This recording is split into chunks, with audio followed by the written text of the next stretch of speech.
Alumnos de la Escuela Normal Superior de México, cuarto semestre, de la Licenciatura en Enseñanza y Aprendizaje de la Historia en Educación Secundaria, presentan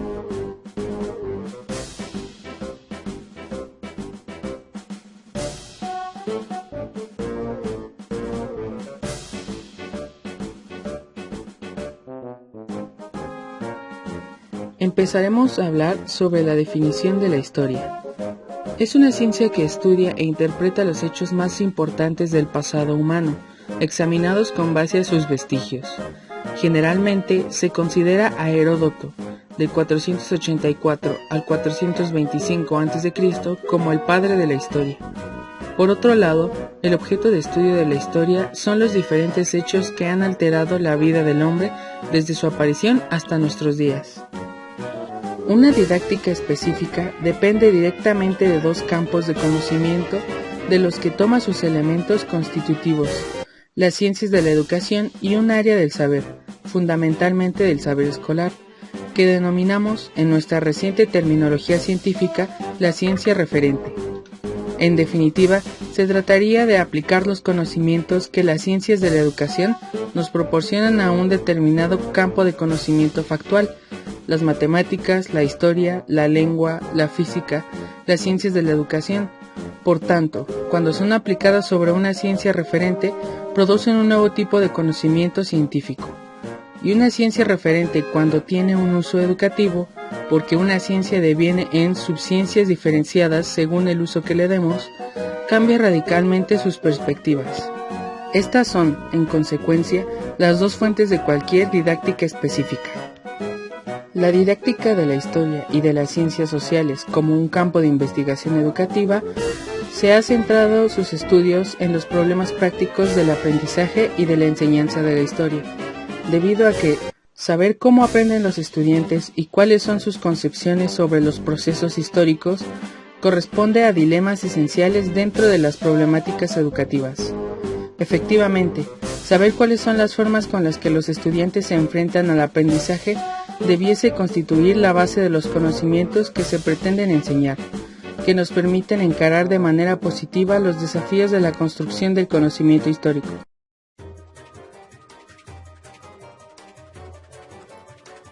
Ahora nos centraremos en conocer algunas de las estrategias del aprendizaje situado en la enseñanza de la historia.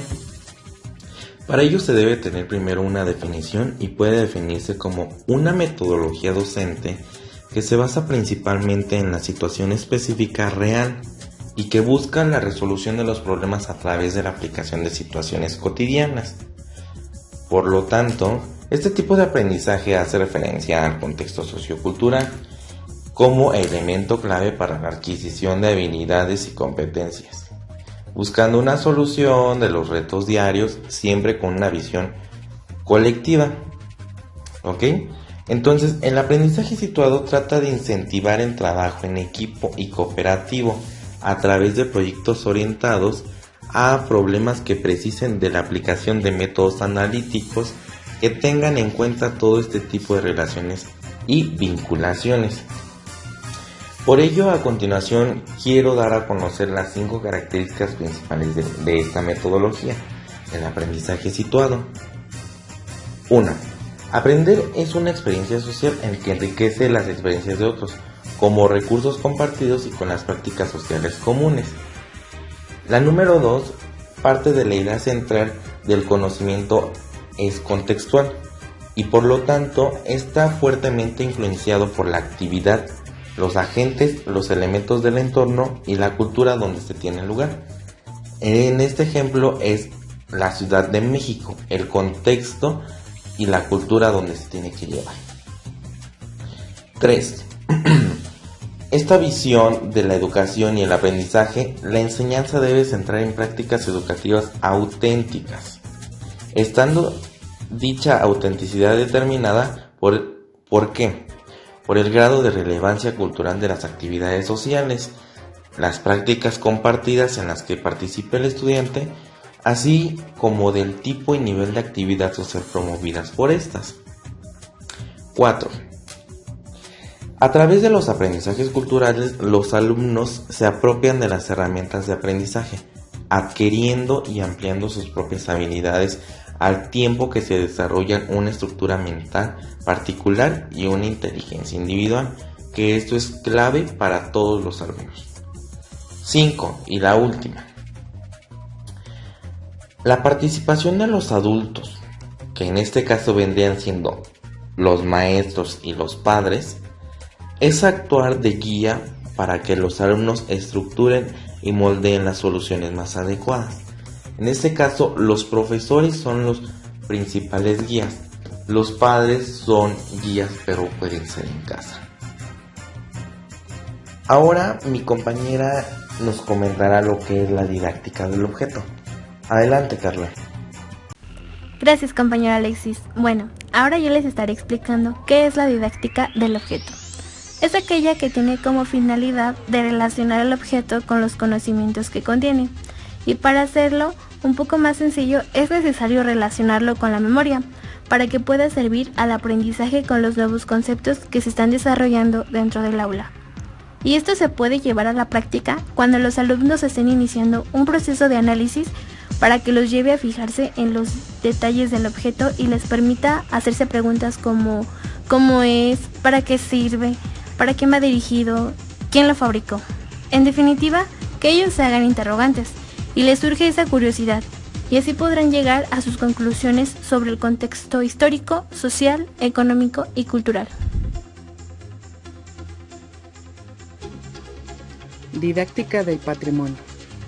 A pesar de que el patrimonio es considerado una ciencia social, Fontal, en 2013, afirma que el desarrollo de su didáctica adolece de toda una serie de ausencias, haciendo hincapié en la falta de proyectos y diseños educativos consistentes, que permitan asentar una base sólida y definida para la didáctica del patrimonio, así como una ausencia de evaluación sobre la intervención educativa en este campo, y una adaptabilidad de los programas para personas con diferentes discapacidades. Todo esto puede solventar si comprendemos el propio patrimonio, siendo conscientes que nos pertenece, y que no solo debe ser desarrollado este aprendizaje a través de acciones concretas, llevadas a cabo por museos o asociaciones, sino que su inclusión en la educación debe ser contundente. El patrimonio artístico como herramienta didáctica de las ciencias sociales.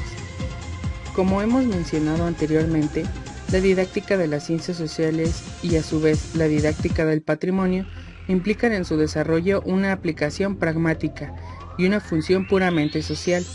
Obviamente el patrimonio artístico y cultural adquiere ese valor social, porque así lo concibe la ciudadanía, es decir, cuando la civilización establece una conexión con el patrimonio y lo considera suyo, adquiere un valor. Por ello, la función educativa es fundamental, ya que sin esa comprensión del patrimonio, la conexión no se establecería. El patrimonio tiene una serie de valores estáticos, histórico, arqueológico, etnográfico, etc. Pero también valores relacionados con las visiones personales, como el estético, el emotivo, etc. Dichos valores coinciden en gran parte con lo que determina la actual Ley Orgánica 8/2013, del 9 de diciembre para la mejora de la calidad educativa, manteniendo entre los objetos establecidos para la etapa de educación secundaria obligatoria y de bachillerato, conocer, valorar y respetar los aspectos básicos de la cultura y la historia, propias y de los demás, así como el patrimonio artístico y cultural. Apreciar la creación artística y comprender el lenguaje de las distintas manifestaciones artísticas, utilizando diversos medios de lengua, expresión y representación. Desarrollar la sensibilidad artística y literaria, así como el criterio estético, como fuentes de formación y enriquecimiento cultural. Ahora hablaremos de la presencia del patrimonio artístico y cultural en las aulas de educación secundaria obligatoria y bachillerato. En la etapa de educación secundaria obligatoria se establecen contenidos relacionados con manifestaciones artísticas y culturales, en aquellas disciplinas consideradas como pertenecientes a las ciencias sociales. Así, encontramos dichos contenidos en las disciplinas de geografía e historia. De igual forma, en el desarrollo del bachillerato se incluyen estos contenidos, estableciéndose materias como la historia del arte. La inclusión de este tipo de contenidos tiene como objetivo estudiar las manifestaciones culturales y artísticas para que se valore y difunda el patrimonio al comprenderlo a través de la aplicación del método científico. Dichas manifestaciones en relación con el devenir histórico nos muestran que dependen de cada época y cada contexto social y son el reflejo de las mentalidades humanas que van cambiando a lo largo de los siglos, así como sucede con las creaciones artísticas. Por ello establecemos una división de estilos que no dejan de ser esos cambios en las mentalidades. Démonos cuenta de cómo esto ya nos está indicando la interdisciplinariedad de conllevar el estudio del patrimonio artístico y cultural. Ok, la empatía histórica. Para empezar daremos una definición de lo que es la empatía histórica. La empatía histórica es exactamente lo que implica tener comprensión y explicación de por qué la gente en la historia actuó como lo hicieron. La empatía histórica explora el comportamiento pasado del pueblo en la historia como un análisis minucioso y la evaluación de la evidencia histórica como una sensibilidad hacia la complejidad de la acción humana. También tenemos que decir que la importancia de la empatía histórica a nivel secundaria es de suma importancia, ya que la empatía histórica es importante como recurso didáctico que contribuye a la formación de la cultura histórica, que es algo muy similar o podría decirse que igual a una de las competencias que se tiene que desarrollar a nivel secundario, que es formación de una conciencia histórica, pero aquí es cultura, muy parecido. Pero bien, que no puede tener el vínculo de lo emocional y lo racional, de lo cognitivo y lo afectivo. Pero bueno, algo que se ve muy reflejado en la empatía histórica es la habilidad cognitiva. Pero antes de entrar a detalle quiero decirles que la cognición es la facultad de un ser vivo para procesar información a partir de la percepción, el conocimiento adquirido y características objetivas que permiten valorar la información. Existen otros tipos de cognición, pero en otro momento se hablará de estas. Ahora, la empatía histórica es una habilidad cognitiva que se ve más allá de la mera disposición afectiva o emocional para ponerse en el lugar de personajes históricos. Se trata de poner en funcionamiento una imaginación histórica controlada, debidamente contextualizada, que suponga una reconstrucción imaginada de contextos históricos. Algo confuso, pero no se trata únicamente de pensar o describir en los términos en los que se haría si uno fuera tal o cual personaje, real o inventarlo. Este tipo de ejercicios conduce generalmente a una proyección al pasado de los sentimientos o creencias presentes del estudiante, alcanzándose la mayoría de los niveles de empatía del presente. Con todo esto se hace el intento de imaginar, pensar y crear un texto en y sobre situaciones históricas. Puede considerarse con un ejercicio por sí mismo que sea enriquecedor, a pesar de que los resultados sean generalmente pobres o limitados. Recordemos que no debe de importar tanto el producto, sino el aprendizaje.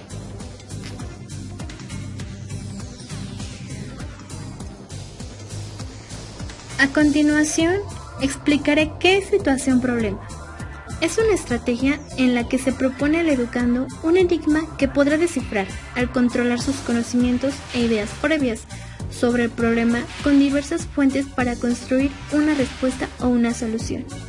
El hecho de reconocer las cosas, los conceptos, el conocimiento, no es inventado de la nada, que se construye y se transforma y que tiene historia. Estas son algunas de las características más relevantes. 1. Enlaza con los intereses y le conduce a movilizar sus saberes. 2. Es adecuada a su nivel de conocimiento. Le supone un desafío o un reto que puede alcanzar y no es excesivamente sencilla, ni está fuera de su alcance. 3.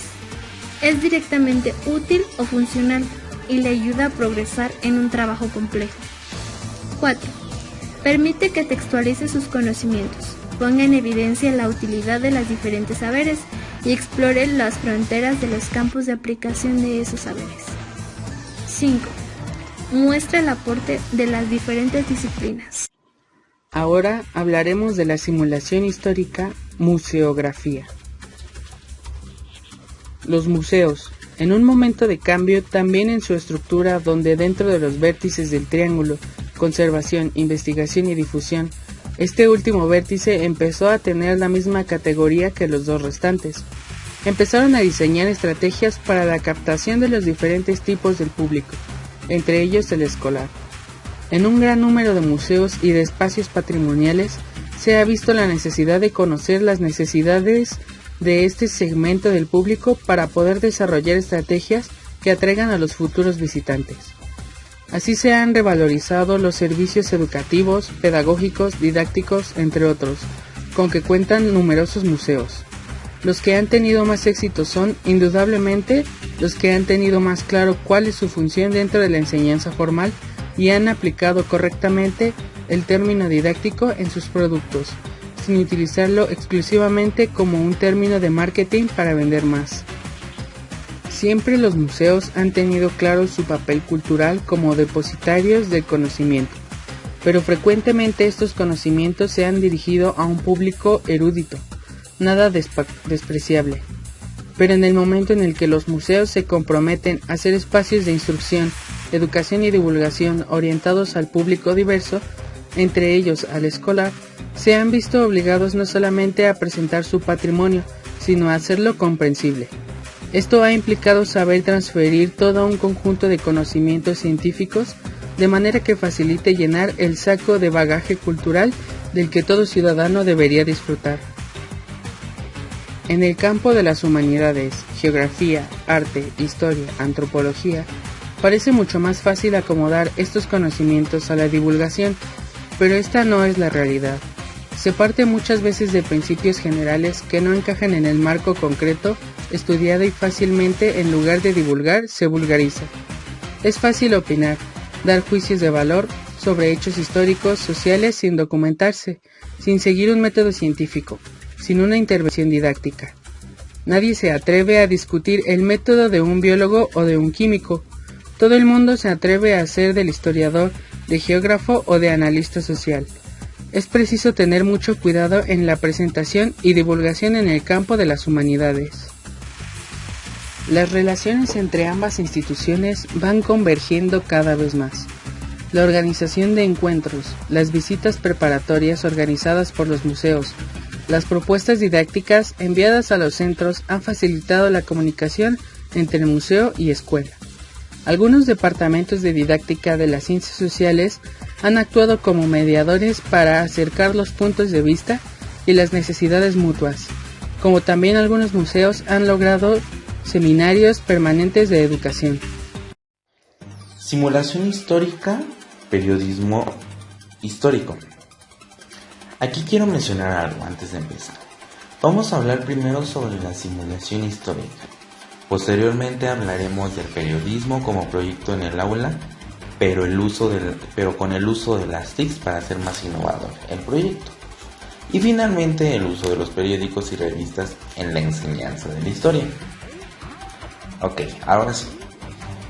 El aprendizaje situado sirve como ejercicio de simulación histórica y hace referencia al contexto sociocultural como elemento clave para la adquisición de habilidades y competencias, buscando la solución de los retos diarios como una visión colectiva.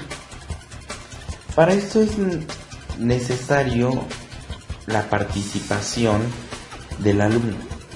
Su tema central es la manera de cómo representar y la posición del conocimiento que el alumno tenga. De ahí que el aprendizaje examine ideas que las rodean para el saber que el conocer. Ahora es momento de hablar del periodismo como proyecto en el aula, implementando las TICs, que es algo que todos los profesores debemos de tener ya siempre en mente, que son las TICs. Bueno, la elaboración de un proyecto periodístico en el aula siempre ofrece herramientas para potenciar diversas áreas de aprendizaje. Para esto, Veamos cuáles son. La ventaja primordial es el que permite el aprendizaje y el desarrollo de la escritura, al igual que en un blog, en este caso el uso de las TICs en un blog electrónico. En la computadora o celular, los periódicos digitales necesitan el uso de herramientas de multimedia y la información debe ser directa. Una de ellas, una de las características de los periódicos digitales son: 1. La elaboración de diarios digitales escolares participan con las siguientes ventajas. 2. Facilitan el aprendizaje de los procesos de trabajo, motivando a los alumnos en dicho aprendizaje. Se motiva a través de la tecnología. Los alumnos están muy involucrados con la tecnología y eso los motiva. 3. Herramienta integradora de la comunicación, una forma de integrar las enseñanzas en modo actividad de clase. El uso de la tecnología en clase hace más fácil que los alumnos te pongan atención, pero ojo, es un distractor a veces. Hay que medir también la tecnología. 4. Posibilidad de que los objetivos sean más dificultosos para los alumnos a través de métodos de trabajo e investigación. Puede que sea para algunos más fácil y otros más difícil la tecnología. No todos son iguales. 5 y último. Sirve como instrumento de evaluación, pues da al profesorado mucha información sobre los resultados de trabajo en clase. En este tipo de trabajo se ve la participación de quién trabajó y quién no trabajó. Siempre uno como profesor debe de tener en mente cómo es cada alumno, quién trabaja, quién no trabaja, quién medio trabaja. Ahí sirve como un instrumento de evaluación. Y bien, esto está probado que en la mayoría de los casos la creación de un periódico digital trae ventajas, ya que los beneficios son enormes. Se considera esta actividad como una de las mejores opciones pedagógicas, de acuerdo también con lo que tenga la escuela y los recursos que tenga cada alumno. Para tener en cuenta, para incluir en los planes educativos el blog electrónico, el periódico, dentro de las asignaturas de lengua y literatura o bien de la tecnología, sin dejar a un lado la historia, ya que el periódico es un elemento histórico. Debe ser una actividad extraescolar u optativa, checando bien los niveles socioeconómicos, que es muy importante en nivel secundaria y en México es muy importante lo socioeconómico.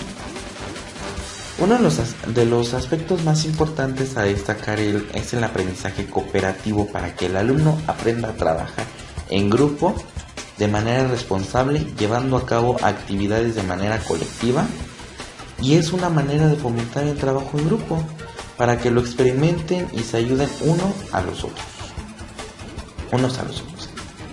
El trabajo en grupo y la cooperación les ayudará al mismo tiempo a ser autónomos, aprenderán a su ritmo y enriquecerán mutuamente. Pero bueno, ok. Dejando a un lado el proyecto didáctico, ahora hablaremos del uso de los periódicos y revistas como recursos didácticos en una clase de historia en educación secundaria. El periódico facilita el aprendizaje de los procesos de trabajo. Y bien, como todo acto didáctico, a un profesor le debe preocupar más el aprendizaje de los procesos que los mismos resultados. En otras palabras, es más importante que el alumno desarrolle sus capacidades de redacción, de investigación, de cálculo, de búsqueda, de creación, de análisis o de síntesis, que el producto que elaboren. No deben de ser productos perfectos. Pero bien, eso es otra cosa. El periódico hace posible de manera la enseñanza activa. Hace que la actividad, el alumno sea activo. En muchas ocasiones los periódicos escolares y las revistas de tipo científicas e informáticas se reducen a actividades realizadas por los mismos profesores. Se logran así resultados prodigiosos de cara a la galería, bien construidos, pero no responde a la elaboración de los alumnos, con los cuales se pretende poco o nada. Si los alumnos mejor en grupo se ven en situación de tener que realizar un periódico, van a tener la posibilidad de integrar en él todos sus conocimientos, a partir de ellos cómo relacionarse en una gran variedad de contenidos de sus programas, empleando para ello una amplia gama de actividades. En un periódico se aplican conocimientos, habilidades y comportamientos de lengua, ciencia, plástica, historia, dibujo, estética, cálculo, medidas, composición de espacios y tiempos, técnicas de investigación, relación con el entorno, historia de política, etc. Todo ello a partir de actividades e interrelación personal y en grupo, en entrevistas y contactos. La búsqueda de información, planificación y organización, y el acercamiento a la realidad local, nación e internacional, que en pocas palabras es el contexto en el que se desarrolla, el contexto cultural. Ninguna duda cabe que el periódico y la revista, de la misma manera que otros medios de comunicación, permiten en todo momento aplicar los ingredientes y contenidos en que consta un programa curricular en cualquiera de sus niveles, más en una materia como lo es la historia.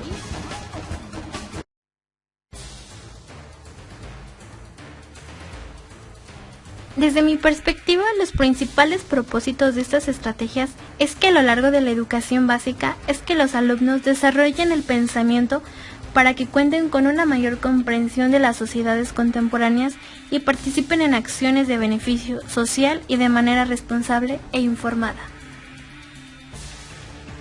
Como conclusión personal, puedo decir que el aprendizaje situado debe ser muy importante dentro de la enseñanza de la historia, pues no es sencillo hacer en ocasiones que los alumnos se trasladen hacia la historia, por lo que es mejor usar el presente para poder explicar el pasado, y parte de ello es el uso y aplicación de nuestro patrimonio cultural, tangible e intangible, así como los museos que se habilitan para su uso. En cuanto a una conclusión personal, mis pequeños aportes son muy importantes por los contextos en los que se vive actualmente en la Ciudad de México. Por ello puedo decir que uno de los elementos clave para poder llegar a tener una buena enseñanza, aprendizaje en el aula, es el aprendizaje situado y de la mano tener una simulación histórica. ¿A qué voy con esto? En la historia, la simulación histórica no solo es representar un personaje histórico, sino también hay otras formas de cómo llevar esta simulación. Ejemplo: representando el paisaje prehispánico, adecuando el salón de clases como la oficina de Benito Juárez en Palacio Nacional, mostrar la inauguración de los Juegos Olímpicos de México 68, y entre otras. Existen otras maneras de llevar esta simulación histórica al salón de clases. A mí esta metodología me es muy interesante y divertida, pero a veces los alumnos ponen barreras para no llevar a cabo esta metodología, que uno como profesor debe de eliminar antes de hacer esta actividad. Eliminar todo tipo de barreras. A todo esto nos lleva a tener una empatía histórica, lo cual todo esto está conectado. Para ello el docente es un elemento clave para poder llegar a tener una empatía por parte de los alumnos y así posteriormente tener completamente la atención de los chicos en la clase de historia.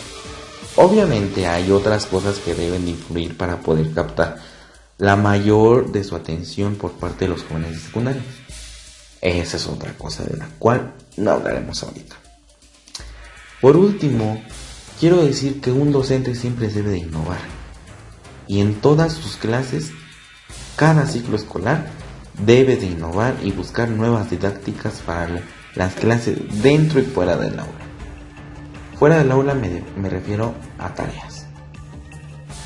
Un profesor debe de ver más allá de todo el aprendizaje que tiene el alumno.